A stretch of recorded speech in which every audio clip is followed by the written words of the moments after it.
সহ সবাইকে অনেক অনেক শুভেচ্ছা অভিনন্দন। অত্যন্ত দুঃখ ভারাক্রান্ত মন নিয়ে প্রতিবাদের মতোই আজকে আমাদের এই প্রেস ক্লাবে অবস্থান। আমরা সংখ্যালঘু সনাতনী সম্প্রদায় বাংলাদেশে ভালো নেই। প্রতিটা নির্বাচনের পর পরিবর্তনের পূর্বে এবং পরের চিত্র অত্যন্ত দুর্বিষহ। সংখ্যালঘুদের গত 53 বছরের ইতিহাস কলঙ্কিত। সংখ্যালঘুদের গত 53 বছরের অবস্থান এবং তাদের সহাবস্থান আজ প্রশ্নবিদ্ধ। আমরা অত্যন্ত শঙ্কিত, অত্যন্ত আতঙ্কিত। এই স্বাধীন বাংলাদেশে বৈষম্য বিরোধী আন্দোলন হয়েছে 2024, এটা একটা ইতিহাস, কিন্তু আরো লজ্জাজনক ইতিহাস তারপরের চিত্র। আমাদের দেবালয় পুড়েছে, আমাদের মন্দির পুড়েছে, আমাদের মূর্তি ভাঙা হয়েছে, আমাদের সাধু সন্তদেরকে গ্রেফতার করা হয়েছে। অপরাধ, আমরা আমাদের অধিকারের কথা বলেছি। অপরাধ, আমরা আমাদের ন্যায্য দাবির বিষয়ে প্রশ্ন তুলেছি। অপরাধ, আমরা এই স্বাধীন সার্বভৌমত্বের পক্ষে থেকে সর্বদা সহাবস্থানের চিন্তা করেছি। এটাই ছিল আমাদের অপরাধ। বড় দুঃখ লাগে যখন 24-এর নতুন অন্তর্বর্তীকালীন সরকার এসেছে, আশায় বুক পেতেছিলাম যে 53 বছরের বঞ্চনা, লাঞ্ছনা, ত্যাগ হয়তো অবসান হবে, 53 বছরের বৈষম্যের হয়তো অবসান হবে। কিন্তু বড় দুঃখের বিষয়, তারপরের যে চিত্র আমরা দেখতে পাচ্ছি তাও আমাদের অতীতের রেকর্ডকে হার মানিয়ে দিচ্ছে। 53 বছরে সাধু সন্ত গ্রেফতার হয় নাই, 53 বছরে আমাদের উপজাতি ভাইয়েরা অধিকারের কথা বলে ঢাকার রাজপথে কোনোদিন রক্ত ঝরায় নাই। বড় দুঃখ লাগে, সনাতনী সম্প্রদায়ের মতো আমার উপজাতি ভাইয়েরা তাদের অধিকার নিয়ে যখন কথা বলতে গেছে, প্রকাশ্যে দিবালোকে ঢাকার রাজপথে তাদের রক্ত ঝরানো হয়েছে। প্রশাসন নীরব, মুখ দেখানো 2 জনকে গ্রেফতার করেছে, আর কোনো বক্তব্য নেই।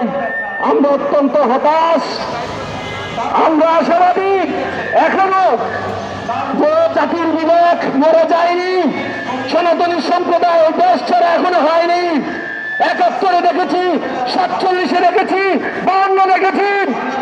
ইতিহাস কাউকে ছাড় দেয় না। সহাবস্থান হিন্দু, বৌদ্ধ, মুসলিম, খ্রিস্টান কাঁধে কাঁধ মিলিয়ে মুক্তিযুদ্ধ করেছে।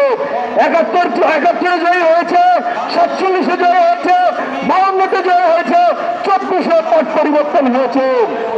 আপনারা যদি মনে করেন যে দেশকে ইজারা নিয়ে নিয়েছেন, তাহলে আবার ভুল করবেন। ইতিহাস ফিরে আসে। কখনো কেউ বসে কোনোদিন স্বৈরাচারী মনোভাব নিয়ে টিকে থাকতে পারে না।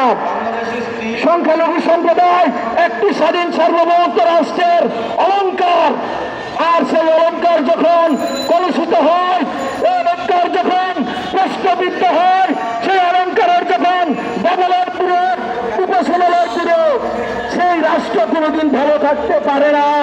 সেই রাষ্ট্র বিশ্বের কাছে কোনোদিন ভাবমূর্তি সুনাম নিয়ে এগোতে পারে না।